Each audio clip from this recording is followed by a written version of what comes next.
ونؤمن به ونتوكل عليه ونعوذ بالله من شرور أنفسنا ومن سيئات أعمالنا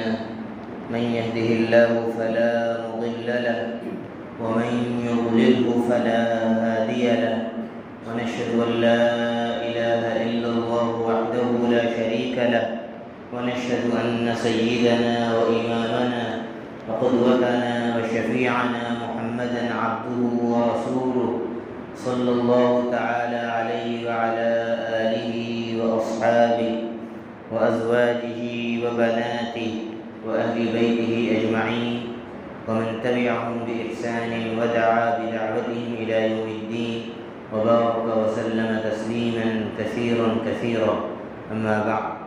أعوذ بالله من الشيطان الرجيم. بسم الله الرحمن الرحيم. لقد جاءكم رسول من أنفسكم عزيز عليه ما عنتم حريص عليكم بالمؤمنين رؤوف رحيم فإن تولوا فقل حسبي الله لا إله إلا هو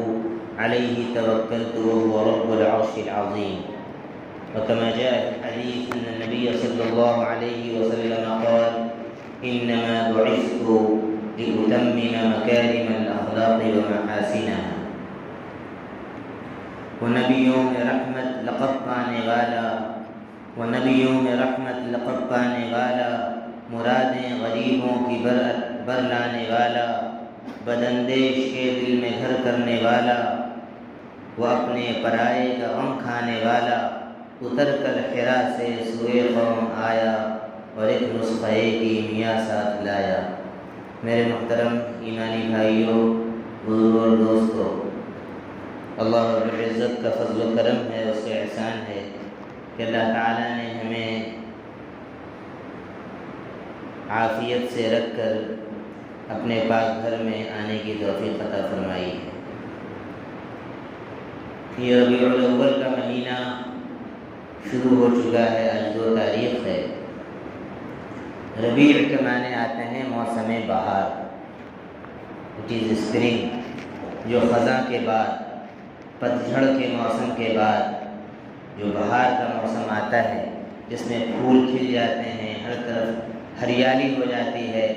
اور انسان کی طبیعت میں بھی نشاط پیدا ہو جاتا ہے. اس کی طبیعت باغ ہو جاتی ہے، اندر سے اس کا دل خوش رہتا ہے. اس موسم کو موسم بہار کہتے ہیں. اور اس مہینے کا نام ربیع اس لیے پڑا کیونکہ اسی مہینے میں ہم سب کے آقا، تمام نبیوں کے سردار اور تمام نبیوں کے سلسلے کو ختم فرمانے والے خاتم النبیین حضرت محمد مصطفیٰ صلی اللہ علیہ وسلم اس مہینے میں تشریف لائے تھے. اسی مہینے میں آپ کی ولادت ہوئی تھی. آپ صلی اللہ علیہ وسلم کی تشریف آوری سے پہلے دنیا کا جو حال تھا وہ ہم سب جانتے ہیں کہ انسان کس قدر جہالت میں مبتلا تھا، انسان کس قدر ظلم میں مبتلا تھا، انسان کس قدر ناانصافی میں مبتلا تھا. انسان کو کچھ نہیں پتا تھا کہ ہمارا پیدا کرنے والا کون ہے، ہماری زندگی کا مقصد کیا ہے، ہمیں کیا کرنا چاہیے، کیا نہیں کرنا چاہیے، اسے کچھ نہیں معلوم تھا. عرب میں یہ حال تھا کہ ایک اونٹ کے پانی پینے کی وجہ سے کسی دوسرے قبیلے کے اونٹ نے پہلے پانی پی لیا اور ہمارے قبیلے کے اونٹ نے پہلے پانی کیوں نہیں پیا، اس بنیاد پر جنگ چھڑ جاتی تھی اور وہ جنگ 40 سال تک جاری رہتی تھی. جنگ بعاث اس سلسلے میں مشہور. اور پھر وہ شخص جو مرتا تھا، دادا یا باپ، وہ وصیت کر کے جاتا تھا اپنی اولاد کو کہ دیکھو تم اس قبیلے سے بدلہ لیتے رہنا. یہ حال تھا. اس وقت کی جو متمدن قومیں تھیں، رومن امپائر اور پرشین امپائر، وہ عرب کے لوگوں پر حکومت کرنا بھی نہیں پسند کرتی تھی. اتنے زیادہ وہ پچھڑے ہوئے تھے، اتنے زیادہ وہ جہالت میں کے دلدل میں پھنسے ہوئے تھے کہ ان پر کوئی حکومت کرنا بھی پسند نہیں کرتا تھا۔ جب نبی پاک صلی اللہ علیہ وسلم تشریف لائے تو کیسا انقلاب آیا، ظلم کی جگہ پر انصاف آیا، شرک اور بت پرستی کی جگہ پر اللہ کا نام آیا، توحید کی دولت ملی انسانوں کو، ایمان کی دولت ملی، اور انسانوں کو معلوم ہوا کہ ہمارا پیدا کرنے والا اللہ ہے، ہماری زندگی کا مقصد عبادت ہے، اور ہمیں مر کر اللہ کے پاس دوبارہ جانا ہے، اور وہاں جنت اور جہنم ہے۔ یہ ساری باتیں نبی پاک صلی اللہ علیہ وسلم نے آ کر انسانوں کو بتائی۔ حضرت جعفر رضی اللہ عنہ جو حضرت علی رضی اللہ عنہ کے سگے بڑے بھائی ہیں، اور حضرت حسن اور حسین رضی اللہ عنہما کے سگے چچا ہیں، جب مکے والوں نے ایمان والوں پر ظلم و ستم کیا اور ان کو رہنے نہیں دیا،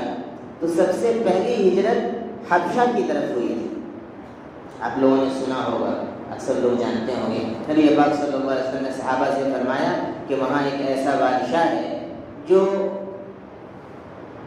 جس کے دل میں رحم ہے، تم وہاں ہجرت کر جاؤ، تم اپنے دین پر وہاں پر آزادی سے عمل کر سکو گے۔ تو جو قافلہ گیا تھا حبشہ، اس میں حضرت جعفر رضی اللہ عنہ بھی تھے۔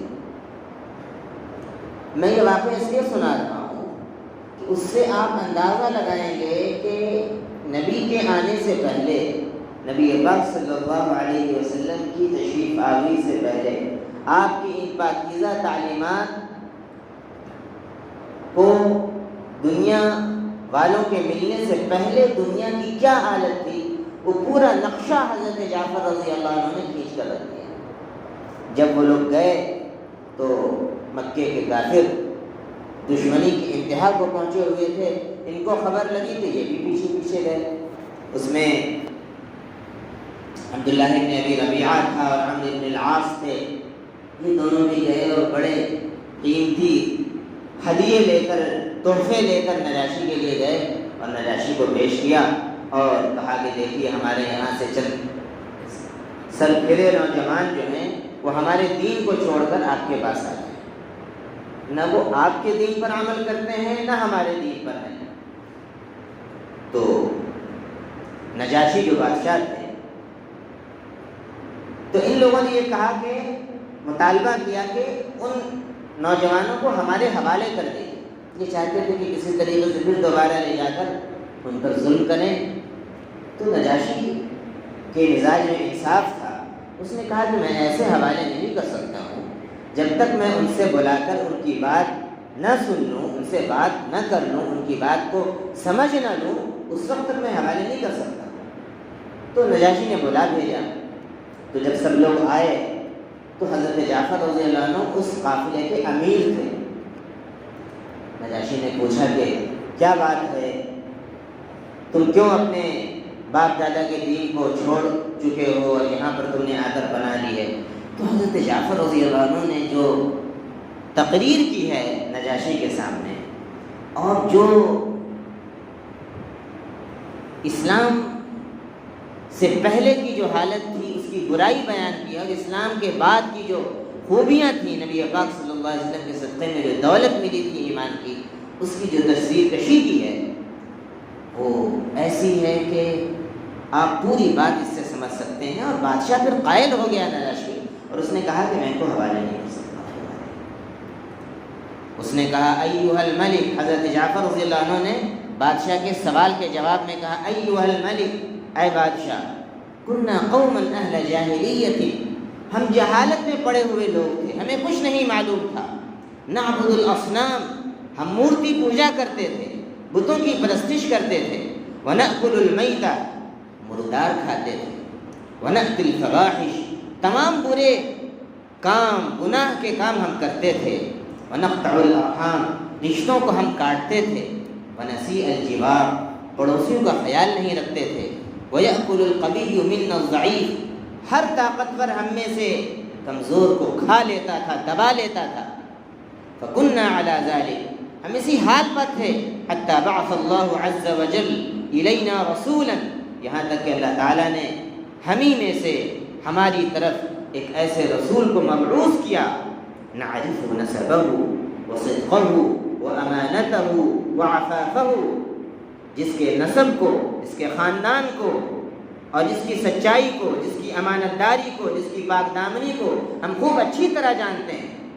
جو لوگ اس کو نہیں مان رہے ہیں وہ بھی اس کے خاندانی شرف کا، اس کے نسب کا، اس کی سچائی کا، اس کی امانت کا اعتراف کرتے ہیں، وہ بھی اس کو صادق اور امین کہتے ہیں۔ اپنی امانتیں یہ لوگ بھی اسی کے پاس جا کر جمع کرتے ہیں۔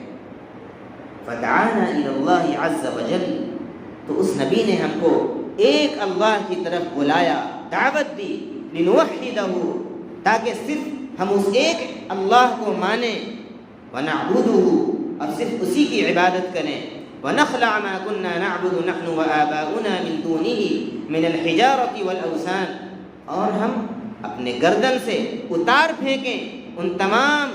چیزوں کو جن کی ہم اور ہمارے باپ دادا پوجا کرتے تھے، پتھروں کی، بتوں کی، ان سے رشتہ ہم توڑ لیں۔ وَأَمَرَنَا بِصِدْقِ الْحَدِيثِ، اور اس نبی نے ہمیں سچ بولنے کا حکم دیا،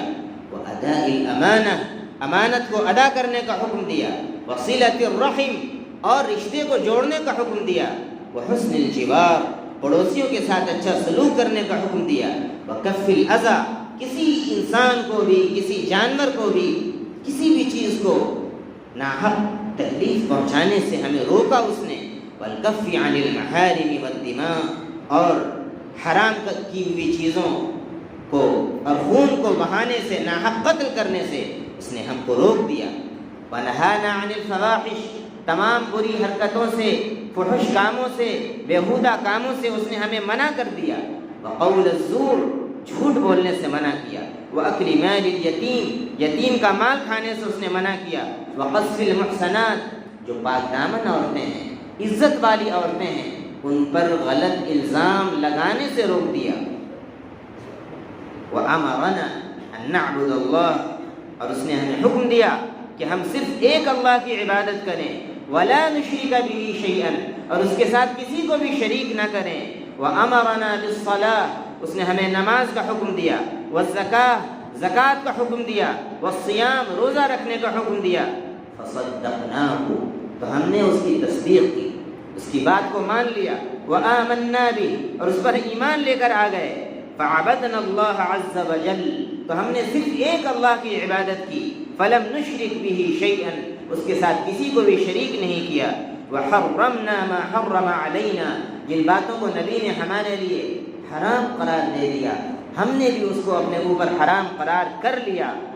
وَأَحَلَّلْنَا مَا أَحَلَّ لَنَا، اور جن چیزوں کو اس نے ہمارے لیے حلال قرار دیا ہم نے بھی اس کو اپنے لیے حلال سمجھا، فَعَدَى عَلَيْنَا قَوْمُنَا، بس یہی ہمارا قصور ہے جس کی بنیاد پر ہماری قوم، مکے کے لوگ ہمارے دشمن ہو گئے، فَعَذَّبُونَا، اور انہوں نے ہمیں تکلیفیں پہنچائیں، وَفَتَنُونَا عَنْ دِينِنَا، اور ہمارے دین سے ہم کو پھیرنا چاہا، لِيَرُدُّونَا إِلَىٰ عِبَادَةِ الْأَوْثَانِ، تاکہ دوبارہ ہمیں مورتی پوجا کی طرف، بتوں کی عبادت کی طرف دوبارہ پھیر لیں، وَأَن نَسْتَحِلَّ مَا كُنَّا نَسْتَحِلُّ مِنَ الْخَبَائِثِ، اور دوبارہ ہم انہیں بری باتوں کو اپنے لیے جائز قرار دینے لگیں جن کو پہلے ہم جائز قرار دیتے تھے، فَلَمَّا قَهَرُونَا، جب انہوں نے ہم پر ظلم کیا، وَظَلَمُونَا، اور ہم پر زیادتی کی، وَشَقَوْا عَلَيْنَا، اور ہم پر سختی کی، وَحَالُوا بَيْنَنَا وَبَيْنَ دِينِنَا، اور ہمارے دین کے درمیان حائل بن گئے، ہم کو اپنے دین پر عمل کرنے نہیں دیا آزادی سے، خرجنا إلى بلد، تو اے نجاشی بادشاہ ہم آپ کے ملک حبشہ کی طرف وہاں سے نکل کر آ گئے، فاخترناک علی من سواک، اور دوسرے تمام دنیا کے بادشاہوں پر ہم نے آپ کو منتخب کیا، ورغبنا فی جبارک، اور آپ کی پناہ میں رہنا ہم نے پسند کیا، ورجونا الا نظلم عندک ایھا الملک، اور ہم نے اس بات کی امید کی ہے کہ اے بادشاہ سلامت آپ کے یہاں اور آپ کے ملک میں ہم پر ظلم نہیں کیا۔ اسی تقدیر کی حضرت جعفر رضی اللہ عنہ نے تو نجاشی نے کہا کہ کوئی بھی کو ہمارے یہاں سے واپس نہیں لے جا سکتا ہے، تم جاؤ اپنے دین پر مشرکوں کو تو یہ بات اچھی طریقے سے ظاہر ہے کہ ہضم ہونے والی نہیں تھی. وہ اتنا بڑا وہاں سے رشوت اور گھوس لے کر آئے تھے مکے سے, بادشاہ کو تحفے میں دیا تھا, تو ناکام ہو گئے. تو دوسرے دن پھر انہوں نے ایک شیطانی حربہ یہ سوچا کہ بادشاہ کو کہیں گے, بادشاہ چونکہ عیسیٰ علیہ السلام کے دین کو ماننے والا ہے, نصرانی ہے, عیسائی ہے, تو ہم کہیں گے کہ یہ عیسیٰ علیہ السلام کے بارے میں صحیح بات نہیں کہتے. تو دوبارہ پھر دوسرے دن بادشاہ نے بلایا. اس دن ذرا سا وہ مسلمان ذرا گھبرائے, نکل اتنی جان چھوٹی ہم لوگوں کی, دن کو بلایا, خیر گئے. تو دوبارہ بادشاہ نے پوچھا کہ حضرت عیسیٰ ابن مریم کے بارے میں تمہارا کیا عقیدہ ہے, تو کیا کہتے ہیں؟ تو حضرت جعفر رضی اللہ عنہ نے فرمایا جواب میں کہ عیسیٰ ابن مریم علیہ السلام کے بارے میں ہم وہی کہتے ہیں جو ہمارے نبی نے ہم کو بتایا ہے اور جو قرآن میں ہمیں بتایا ہے. بادشاہ سن کر بڑا حیران ہوا کہ تم کو بھی عیسیٰ علیہ السلام کے بارے میں معلوم ہے, کیا معلوم ہے, وہ قرآن کیا ہے, ذرا پڑھ کر سناؤ. تو حضرت جعفر رضی اللہ عنہ کی دعوتی حکمت عملی دیکھیے. نبی پاک صلی اللہ علیہ وسلم کے چچیرے بھائی ہیں اور آپ کی تربیت یافتہ ہیں. آپ نے سورہ مریم کی آیتیں تلاوت کی. اعوذ باللہ من الشیطان الرجیم واذکر فی الکتاب مریم اذ انتبذت من اہلها مکانا شرقیا. پوری قصہ جو حضرت مریم علیہ السلام کا ہے وہ پڑھا انہوں نے. نجاشی کے آنکھوں سے ٹپ ٹپ آنسو گرنے لگے. نجاشی نے کہا کہ یہ وہی مشکات ہے, وہی نور ہے جو کبھی عیسیٰ اور موسیٰ کے پاس آیا تھا, جو تمہارے نبی حضرت محمد صلی اللہ علیہ وسلم کے پاس آیا ہے, اور قرآن اسی ایک چشمے سے نکلی ہوئی کتاب ہے. تو کہا کہ ان کے بارے میں تمہارا کیا عقیدہ ہے؟ تو کہا کہ وہی جو قرآن نے بتایا ہے کہ وہ اللہ کا کلمہ ہے, اس کی روح ہے. نجاشی نے زمین پر ایک لکیر کھینچی اور کہا کہ تم نے جو کچھ عیسیٰ ابن مریم کے بارے میں کہا ہے, عیسیٰ ابن مریم نہ اس سے زیادہ تھے نہ اس سے کم تھے. اور اس کے بعد کہا کہ جاؤ ہمارے یہاں امن سے رہو, تم کو کوئی بھی ہمارے ملک میں ظلم نہیں کر سکتا. میرے بھائیوں, بزرگوں اور دوستوں, یہ وہ نعمت تھی نبی پاک صلی اللہ علیہ وسلم کی بعثت کی, جو نہ صرف اس وقت کے صحابہ کو اور مکے کے لوگوں کو ملی, بلکہ قیامت تک جو لوگ بھی ایمان والے ہیں اور ایمان لائیں گے ان کے حصے میں یہ دولت آئی ہے کہ تمام جہالت کی باتوں سے, تمام بری باتوں سے نبی پاک صلی اللہ علیہ وسلم نے توبہ کرا کے انسان کو صرف ایک خدائے واحد کی چوکٹ پر لا کر جھکایا اور تمام اچھی باتوں کا حکم دیا. اسلام تمام تر اچھائی کا نام ہے, کفر و شرک تمام تر برائیوں کا نام ہے. اسلام جنت کی طرف لے جانے والا مذہب ہے اور تمام مذاہب جہنم کی طرف لے جانے والے مذاہب ہیں. اسلامی سچا دین ہے, باقی جتنے دین ہیں وہ باطل ہیں, وہ جہنم کی طرف لے جانے والے ہیں. میرے بھائیوں, بزرگوں اور دوستوں, ہمیں اسلام پر فخر کرنا چاہیے, اسلام پر گرو کرنا چاہیے. نبی پاک صلی اللہ علیہ وسلم کی تعلیمات پر ہمیں اپنا سر بلند کر کے اس پر عمل کرنا چاہیے. بہت حیرت کی بات ہے کہ اس وقت یورپ کے اندر عیسائی کثرت کے ساتھ ایمان قبول کرتے ہیں. لندن کے اندر, آسٹریلیا کے اندر اور دنیا کے جتنے یورپ کے ممالک ہیں, تیزی کے ساتھ وہاں کی نوجوان پڑھنے والی کالج کی طالبات اسلام قبول کر رہے ہیں. اور جب ان سے پوچھا جاتا ہے کہ آپ کو کس چیز نے اسلام لانے پر مجبور کیا, تو جواب میں کہتی ہے کہ ہمارے یہاں عیسائیت میں, یہودیت میں کوئی سسٹم نہیں.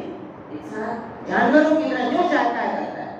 آزاد ریلیشن ہے, زنا عام ہے, جو چاہے کرو, جس کی زمین ہڑپ کر لو. لیکن جب ہم اسلام کو ہم نے فالو کیا, ایمان کو مان لیا, ہم نے ایمان قبول کر لیا, تو ہم ایک سسٹم میں آ گئے. ہمیں یہ کرنا ہے, یہ نہیں کرنا ہے, نکاح جائز ہے اور زنا حرام ہے, شراب پینا حرام ہے اور فلاں چیزیں حلال ہیں. اسلام ایک سسٹم دیتا ہے. اسلام ہمیں ایک زندگی جینے کا سلیقہ بتاتا ہے, ایک ڈسپلین دیتا ہے. اور جب اسلام ہم نہیں لائے تھے تو ہم زندگی میں بہت پریشان رہتے تھے. ہمارے دلوں میں بے چینی کی سی کیفیت رہتی تھی. لیکن ایمان لانے کے بعد ہمیں طاقت محسوس ہوتی ہے کہ ہمارے ساتھ اللہ ہے, ہمارے ساتھ ایک طاقت ہے آسمان والے کی جس پر ہم بھروسہ کرتے ہیں اور ہمارے گھر کے معاملات بہت اچھے چل رہے ہیں۔ یہ ان لوگوں کے تاثرات ہیں جو ابھی اسلام قبول کرتے ہیں۔ میرے بھائیوں یاد رکھیے، اگر ہم خاندانی مسلمان اپنے اسلام پر عمل نہیں کریں گے، شکر ادا نہیں کریں گے، فخر نہیں کریں گے اور نمازوں کی پابندی نہیں کریں گے تو اللہ تعالیٰ دنیا کی ان قوموں کو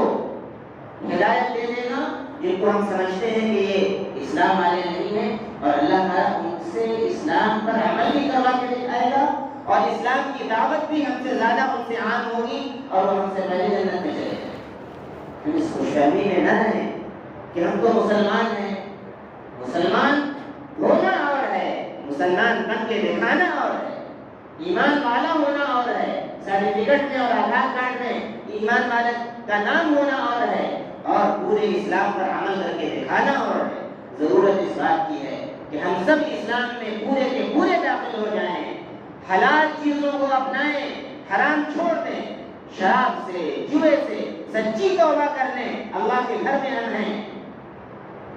تب جا کر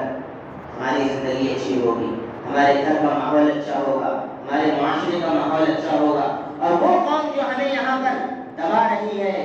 اور جو آسام میں بھی آپ نے دیکھا ڈیٹینشن سینٹر میں مسلمانوں کو ڈالا جا رہا ہے، یہ سب ہماری بدعمالیوں کا نتیجہ ہے۔ آج اگر مسلمان اسلام پر عمل کر کے دکھا دیں، اچھی شادی اسلام کے مطابق کر کے دکھا دیں،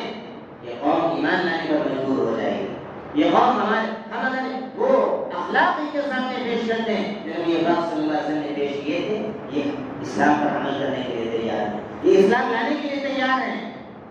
لیکن ہم اور ہماری وہ زندگی جو اسلام سے بہت دور نکل چکی ہے، ہماری یہ زندگی ان کے اسلام میں رکاوٹ بنی ہوئی، وہ ہماری زندگی کی وجہ سے اسلام کو سمجھ نہیں پا رہے ہیں۔ وہ کہتے ہیں آج مسلمان سب سے زیادہ کورٹ میں جھوٹ بولتے ہیں، مسلمان کورٹ میں جا کر جھوٹی گواہی دیتے ہیں۔ پہلے کے مسلمان سچائی پر چلتے تھے تو وہ اپنے معاملات میں مسلمان کو جج بناتے تھے، مسلمان سے فیصلہ لیتے تھے، اور اب آج کل مسئلہ یہ ہو گیا ہے جب بھی کوئی بات آتی ہے کہتے ہیں مسلمان کو اس میں نہیں ہونا چاہیے کوئی گواہ، ورنہ مسلمان جھوٹ بولتے۔ یہ حقیقت ہے جو ہم نے ان کے سامنے پیش کیا۔ میرے بھائیوں، ذمہ داری اس بات کی ہے کہ ہم سچی پکی توبہ کریں اللہ سے، اپنے گناہوں سے، نبی پاک صلی اللہ علیہ وسلم سے سچی محبت کریں، اور آپ کی ایک سنت پر ہم گرو کریں، فخر کریں اور اس پر عمل کرنے کی کوشش کریں۔ نوجوان بھی عمل کریں، بچیاں بھی عمل کریں، خواتین بھی عمل کریں، بڑے بھی عمل کریں، بوڑھے بھی عمل کریں۔ جب پورے طور پر مسلمان عمل کر کے دکھائیں گے تو اسلام کا جھنڈا بلند ہوگا اور لوگ اسلام کے سائے میں آ کر ان کو بھی صحیح امن والی زندگی، انصاف والی زندگی نصیب ہوگی۔ اللہ تعالیٰ سے دعا ہے کہ اللہ تعالیٰ ہم سبوں کو ان باتوں کو سمجھنے کی اور اس پر عمل کرنے کی توفیق عطا فرمائے۔ ذرا سا سب بندی کر لیجیے، سب بندی کر لیجیے، جو جنازہ ہے، بھیڑ ہے، مل کر کھڑے ہو جائیے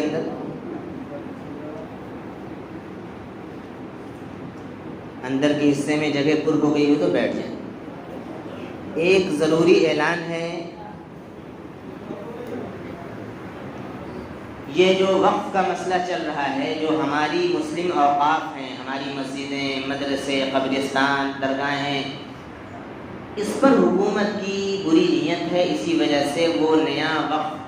ترمیمی ایکٹ لانا چاہتی ہے۔ اس سلسلے میں تمام ہماری جتنی بھی آل انڈیا مسلم مسئلہ بورڈ ہے، تمام بھی بڑی تنظیمیں ہیں، ان کی طرف سے ایک اپیل کی گئی ہے کہ ہم ہر نماز میں ایک تو نماز کی پابندی کریں اور نماز میں دعا کریں کہ اللہ تعالیٰ اس کو ریجیکٹ فرما دے، اور دوسرے جمہوری دائرے میں رہتے ہوئے ہم اس پر اپنی رائے جوائنٹ پارلیمانی جو کمیٹی بنائی گئی ہے اس کو ہم اپنی رائے بھیجیں۔ بہت آسان طریقہ ہے، تینوں مسجدوں میں وہ QR کوڈ لگا دیا گیا ہے، یہاں بھی بورڈ میں لگا ہوا ہے۔ آپ اپنے موبائل سے گوگل کھولیں گے، گوگل کھول کر یہاں پر جو بٹن رہتا ہے یہ کیمرے کا، اس کو دبائیے۔ کیمرے کا بٹن دبانے کے بعد وہاں پر آپ جب کلک کریں گے اسکین ہو جائے گا، لنک آئے گی اور اس پر پھر یہ آئے گا کہ جی میل کھولیں، جی میل پر آپ دبا دیں، وہ پورا خط بنا بنایا انگلش میں آ جائے گا، آپ کو صرف سینڈ کے بٹن پہ دبا دینا ہے۔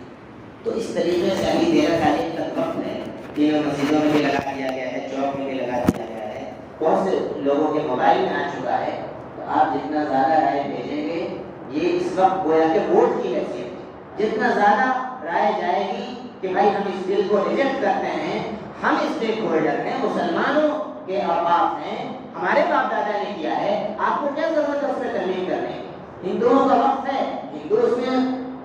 ہولڈر نہیں، اسٹیک ہولڈر نہیں، عیسائیوں کا الگ ہے، اس میں تو کوئی مسلمان دخل اندازی کرنے نہیں جا رہا ہے، تو آپ کو کیا ضرورت ہے اس میں؟ اس لیے پورے طور پر اس کو ریجیکٹ کرنے کا جو ہمیں حکم دیا جا رہا ہے ہمارے بڑوں کی طرف سے، اس میں ہم انشاءاللہ ہر شخص اپنے موبائل سے، اپنے گھر میں جتنے بھی موبائل ہیں، اپنی اہلیہ کا ہو، خاندان میں جتنے بھی لوگوں کا ہو، سب کے موبائل سے اس رائے کو سب بھیج دیں اور اللہ سے امید رکھیں کہ جو کوشش ہم کر سکتے ہیں جب ہم وہ کریں گے انشاءاللہ، تو یہ جو وقت جو ترمیمی ایکٹ ہے یہ انشاءاللہ ریجیکٹ ہو جائے گا۔ اللہ تعالیٰ